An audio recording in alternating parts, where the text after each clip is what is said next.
जय हिंद साथियों, आप सभी का स्वागत है एकेडमी ऑफ सक्सेस के यूट्यूब चैनल पर। जैसा कि हम लघुत्तम समापवर्तक पढ़ रहे थे, तो हमने पिछले वीडियो में 4 प्रश्नों को किया था। उसमें हमने आपको एक सूत्र बताया था, यदि आपको याद हो तो। उसमें हमने आपको बताया था कि पहली संख्या गुणे दूसरी संख्या, ये दोनों बराबर होते हैं लघुत्तम समापवर्तक और गुणे में महत्तम समापवर्तक के। तो ये सूत्र जैसे कि हमने आपको बताया था, तो इस सूत्र का उपयोग तो हमने जब पहले प्रश्न में किया था वो काफ़ी सरल था। इसमें अब हम जैसे कि देखते हैं, इसमें भी यही सूत्र का उपयोग हम करके इसको किस प्रकार से हल करते हैं। तो सबसे पहले हम प्रश्न देखते हैं। तो प्रश्न में दिया गया है, दो संख्याओं का लघुत्तम समापवर्त महत्तम समापवर्त का 45 गुना है। जैसे कि इसी में आपको दिया गया है कि लघुत्तम समापवर्त जो है तो महत्तम समापवर्त का 45 गुना है। तो यदि हम इन संख्याओं का लघुत्तम समापवर्त x मान ले, महत्तम समापवर्त x को हम x मान लेते हैं। महत्तम समापवर्त हमने माना कि x है, तो इसमें से जब आप प्रश्न के अनुसार देखें तो लघुत्तम समापवर्त इसका महत्तम समापवर्त का 45 गुना अर्थात 45 और गुणे में महत्तम समापवर्त हमने x माना है तो 45x हो जाएगा। अब दिया है कि यदि पहली संख्या 125 हो, इसमें से आपको दिया है कि पहली संख्या 125 है, पहली संख्या हमें 125 दिया गया है। तो दूसरी संख्या हमसे पूछा गया है और हमें दिया गया है कि लघुत्तम समापवर्त व महत्तम समापवर्त का योग 1150 हो। अब जैसे कि यहाँ पास हमारे पास महत्तम समापवर्त x है और लघुत्तम समापवर्त 45x है, तो प्रश्न में हम देखें तो हमें दिया गया है कि लघुत्तम व महत्तम का योग जो है तो 1150 है। तो इसको हम इस प्रकार से हल कर लेते हैं, ये 1150 हो जाएगा। इसको जब आप हल करते हैं तो 45 एक 46x हो जाएगा, तो 46x बराबर 1150 हो जाएगा। यहाँ से आप x का मान निकाल लेंगे, तो x का मान निकालने के लिए 1150 और बटे में 46 कर देंगे। अब 115 इसको देखें, जीरो को हटाकर देखें तो ये 115 ये 46 है। तो इसको आप 23 से काटेंगे, 23 दूना 46 हो जाता है। इसको 23 से काटेंगे, 23 पंचे 115 और ये जीरो हो जाता है। अब जब आप इसको काटेंगे तो 50/2 आ जाता है, और 50/2 अर्थात इसको हम 50 को 2 से काटेंगे तो 25 हो जाएगा। तो हमारे पास x का मान तो 25 आ गया। x का मान 25 है। 25 हमने क्या माना था? महत्तम समापवर्तक माना था। तो अब हम देखते हैं, तो ये जो सूत्र है तो इसी में इसको रख देते हैं। तो पहली संख्या, इसमें से हमें पहली संख्या दी गई है 125 है, तो पहली संख्या 125, फिर इसके बाद गुणे में दूसरी संख्या हम y मानकर चलते हैं। इसके बाद आप देखते हैं तो आपको लघुत्तम समापवर्तक 45x दिया है और महत्तम समापवर्तक x दिया। तो पहले हम लघुत्तम समापवर्तक लिखते हैं, तो 45 और गुणे में हम 25 लिखेंगे। 25 इसलिए लिखेंगे क्योंकि ये x का मान 25 हमारे पास है। उसके बाद हम गुणे में महत्तम समापवर्तक लिखेंगे जो कि x है, तो x का मान 25 हो जाएगा। तो इस प्रकार से आप जब y निकालते हैं तो 45 गुणे 25 और गुणे में 25 और ये इधर भाग में चला जाएगा तो 125 हो जाएगा। तो इसको जब आप काटेंगे तो 25 पंचे 125, इससे ये 5 बार जाएगा, तो 45 का गुणा 5 में करेंगे तो आपको दूसरी संख्या ज्ञात हो जाएगी। तो 55 25 हो जाएगा और 5 को 20 2 22 हो जाएगा। तो इस प्रकार से आपके पास दूसरी संख्या 225 हो जाती है। तो यहाँ पास हमने क्या किया कि ये जो सूत्र है, पहली संख्या और दूसरी संख्या और उन दोनों का बराबर होता है लघुत्तम और महत्तम का गुणनखंड। तो इस प्रकार से हमने इस सूत्र के द्वारा इस सवाल को हल किया। अब हम दूसरा प्रश्न देखते हैं। दूसरे प्रश्न में हमें दिया गया है कि वह छोटी से छोटी संख्या ज्ञात करनी है जिसे 8 12 24 व 18 से भाग देने पर कोई शेषफल प्राप्त ना हो। हमें ध्यान देना कि हमें छोटी से छोटी संख्या ज्ञात करनी है। इसमें अब हम देखते हैं, जैसे कि इंग्लिश में जब आप देखते हैं तो इसको एलसीएम कहते हैं। एलसीएम का मतलब होता है least common factor. Least common factor इसी में आप देखें तो इसको हिंदी में कहते हैं लघुत्तम, और लघु का मतलब होता है कि छोटा। लघु का मतलब छोटा होता है, अर्थात जब हम किसी संख्या का लघुत्तम निकालते हैं तो वह छोटी से छोटी हम संख्या निकालते हैं। इसी प्रकार से आप देखें तो महत्तम होता है। महत्तम में महत्तम अर्थात बड़ा होता है। तो जब हम महत्तम निकालते हैं तो कोई बड़ी से बड़ी संख्या निकालते हैं। बस फर्क इतना होता है कि जब हम लघुत्तम निकालते हैं, जो संख्या आती है वह दी गई संख्याओं से पूर्णतः विभाजित होती है और वह छोटी से छोटी संख्या होती है। तो इसमें आप देखें तो वह छोटी से छोटी संख्या हमें ज्ञात करनी है जो कि 8 12 24 व 18 से भाग देने पर कोई भी शेषफल प्राप्त ना हो। तो इसके लिए लघुत्तम समापवर्तक के कुछ नियम होते हैं। जैसे कि यहाँ पास आप पहला नियम देख रहे होंगे, पहले नियम में आप देखें तो वह छोटी से छोटी संख्या ज्ञात कीजिए जिसे एक्स वाई जेड से भाग देने पर कोई भी शेषफल नहीं बचता है। इसका हल यदि हम करते हैं तो इसके हल के लिए हम एलसीएम निकालते हैं, जो संख्या हमारे पास दी होती है एक्स वाई व जेड का। तो ये हमारे पास नियम होता है। इस नियम को हम इस सवाल में लगा कर देखते हैं तो यहाँ पर हम देखेंगे कि एलसीएम हम निकालेंगे। जो हमारे पास संख्याएं दी गई हैं, संख्याएं हमारे पास 8, 12, 24 व 18 दी गई हैं। अब जैसे कि हमने आपको एलसीएम निकालना सिखाया था, यदि आपको एलसीएम निकालने की वह विधि देखनी है तो आप आई बटन पर क्लिक करके हमारा वह वीडियो देख सकते हैं। तो इसके लिए हमने आपको बताया था कि जो बड़ी संख्या होती है उसका हम पहाड़ा पढ़ते हैं। जैसे कि यहाँ पास 24 है, अब 24 का आप पहाड़ा पढ़ेंगे तो 24 दूना 48 हो जाएगा और 24 तीन 72 हो जाएगा। अब आप देखेंगे तो 48 8 और 12 के पहाड़े में आता है, लेकिन 18 के पहाड़े में नहीं आता है। इसी प्रकार से आप देखेंगे 72 है, 72 8 के पहाड़े में भी आता है, 9 बार में 12 के पहाड़े में भी आता है और 18 के पहाड़े में भी आता है। तो इस प्रकार से हम कह सकते हैं कि 8, 12, 24 और 18 का लघुत्तम समवर्तक डायरेक्ट सीधे सीधे 72 हो जाता है। एक विधि और भी होती है इसके लिए आप 8, 12, 24 व 18 का इस प्रकार से इसके फैक्टर निकाल लेते हैं और फिर इसको आपस में गुणा करेंगे तो 72 आएगा। लेकिन हमें इस प्रकार से इसको हल नहीं करना, इस प्रकार से हल इसलिए नहीं करना क्योंकि यदि आप गुणनखंड निकालने जाएंगे, इसके फैक्टर निकालने जाएंगे, फिर उसका गुणा करेंगे तो आपको इसमें बहुत अधिक समय लग जाएगा। तो इसलिए हमने आपको ये विधि बताई थी, जो कि एक शॉर्ट ट्रिक होती है कि बड़ी संख्या का आप पहाड़ा देखिए और उसमें कोई ऐसी संख्या ढूंढिए जो अन्य संख्याओं के पहाड़े में भी आती हो। तो ये जो कुछ नियम लिखे हुए हैं, जैसे कि इसमें पहला नियम कहता है कि छोटी से छोटी संख्या ज्ञात कीजिए जिसे एक्स वाई जेड से भाग देने पर कोई भी शेषफल प्राप्त नहीं होता हो। तो इसका प्रश्न तो हमने अभी यहाँ पास दूसरा प्रश्न देखा।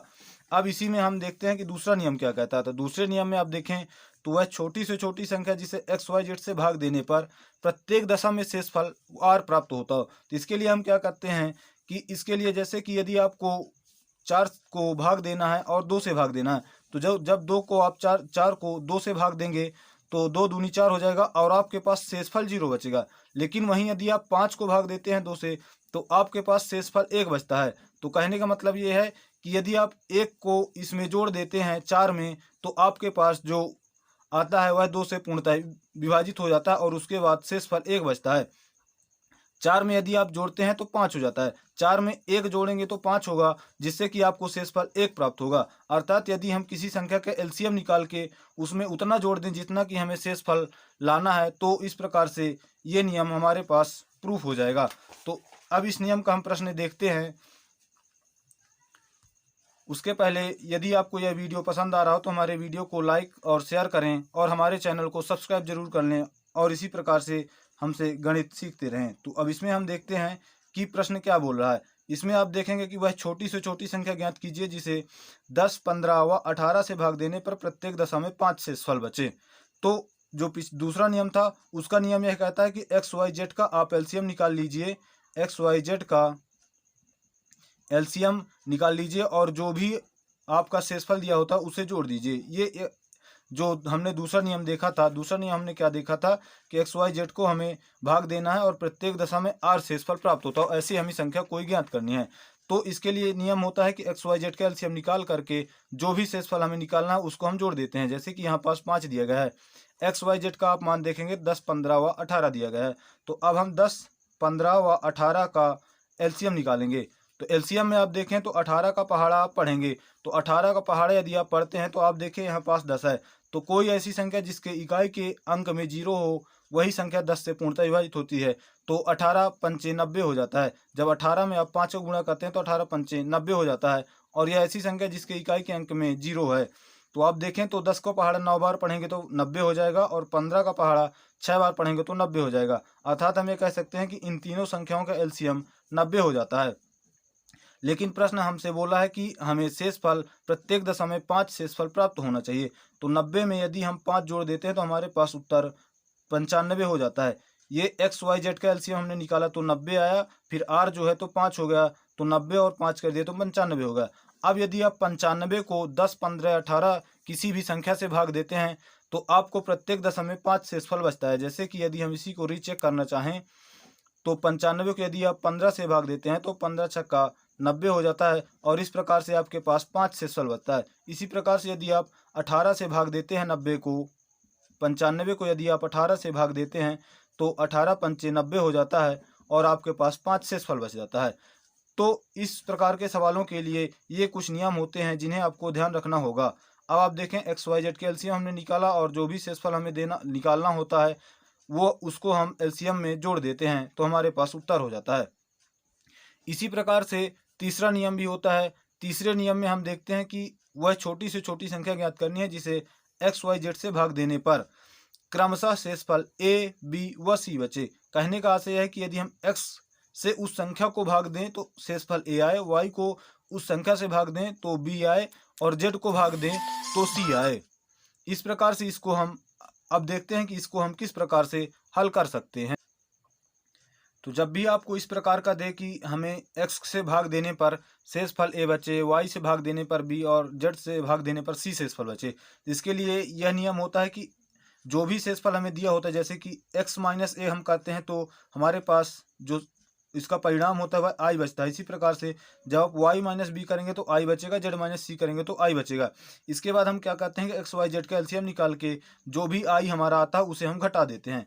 इसको हम समझते हैं कि इसको हम किस प्रकार से इस प्रश्न को अब हम देखेंगे कि इस नियम को हम किस प्रकार से समझते हैं। तो इसमें यही नियम जो है तो चौथे प्रश्न में लगेगा। तो चौथे प्रश्न में आप देखें तो वह छोटी से छोटी संख्या बताइए जिसे 20, 25 व 30 से भाग देने पर शेषफल क्रमशः 8, 13 व 18 बचता हो। ये हमारे पास इस प्रकार के प्रश्न आते हैं। इस प्रकार के प्रश्नों में हम नियम जो 3 नंबर का नियम है उसको हम लगाते हैं। तो सबसे पहले यहाँ आप नोट देखें कि यदि आपको कोई भी डाउट होता है तो उसकी आप फोटो खींच करके हमें इस नंबर पर व्हाट्सएप ग्रुप में सेंड कर सकते हैं। तो इसके लिए अब हम देखते हैं कि इस प्रश्न को हम किस प्रकार से हल करते हैं। तो अब आप देखेंगे कि नियम में आपको क्या कहा गया है कि x का मान यहाँ पास क्या है, तो x का मान यहाँ पास 20 है। तो 20 और माइनस हमें a करना है। a का मान आप देखेंगे तो a का मान आपके पास 8 दिया है, तो 20 माइनस 8 करेंगे तो आपके पास 12 शेषफल बचता है। फिर y का मान 25 दिया गया है। इसके बाद b का मान आप देखेंगे तो 13 दिया गया है, तो 25 में से 13 करेंगे तो 12 बचेगा। इसी प्रकार से 30 माइनस 18 करेंगे तो 12 शेषफल बचता है। तो अब आप देखें तो प्रत्येक दशा में जो शेषफल है वो बराबर आता है, 12, 12 या 12 आता है। तो जब भी आपको इस प्रकार के प्रश्न देगा तो उसमें इस प्रकार के जो शेषफल देते हैं उसको यदि आप घटाते हैं तो शेषफल जो उसका परिणाम आता है घटाने से वह एक समान संख्या आती है। अब इसके बाद नियम में आप देखें तो हमें XYZ का एलसीएम निकालना है और दिया गया जो परिणाम आता है घटाने से उसको हम घटा देते हैं। तो इसके लिए अब सबसे पहले हम 20, 25 व 30 का एलसीएम निकालते हैं। इन तीनों संख्याओं का एलसीएम निकालते हैं। इन तीनों संख्याओं का एलसीएम निकालने के लिए हम क्या करते हैं कि 30 का पहाड़ा पढ़ेंगे क्योंकि 30 इसमें सबसे बड़ी संख्या है। तो 30 का पहाड़ा तब तक पढ़ेंगे जब तक कि कोई ऐसी संख्या नहीं आ जाती जो कि 20 व 25 में भी आ सकती है। तो 30 में आप देखेंगे तो 30 को जब आप 10 बार गुणा करते हैं तो आपके पास 300 आ जाता है। अब 300 को आप 25 से भाग दे करके देख लीजिए, यदि यह कट जाती है तो ऐसी यह संख्या होगी जो कि इन तीनों से पूर्णतः विभाजित हो सकती है, अर्थात इन तीनों को एलसीएम हो जाएगा। तो इसको आप 25 से जब आप काट कर देखेंगे तो 25 एक कम 25, फिर 5 और 0 बचता है तो 25 दूना 50 हो जाता है। अर्थात 300 जो है तो 25 के पहाड़े में 12 बार में आता है। तो 300 ऐसी संख्या है जो यह तीनों से पूर्णतः विभाजित हो जाती है। तो इस प्रकार से हम कह सकते हैं कि 20, 25 व 30 का एलसीएम 300 होता है। अब हमारे पास x, y और z का एलसीएम 300 आ गया है तो हम 300 का लिख लेते हैं।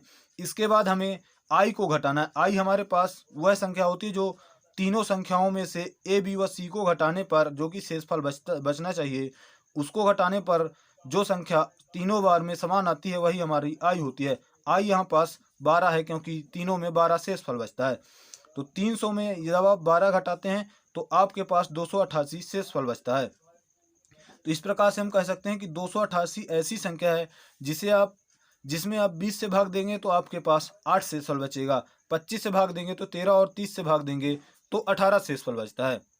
तो इस प्रकार से हमने लघुत्तम समापवर्तक और कुछ सवालों को लघुत्तम समापवर्तक के कुछ नियम देखे और कुछ सवालों को हल किया। अब इसके आगे कल की वीडियो में हम देखेंगे कि महत्तम समापवर्तक का नियम किस प्रकार से होता है। आज के लिए इतना ही दोस्तों। यदि आपको हमारा वीडियो पसंद आया तो हमारे वीडियो को लाइक करें और चैनल को सब्सक्राइब करना ना भूलें।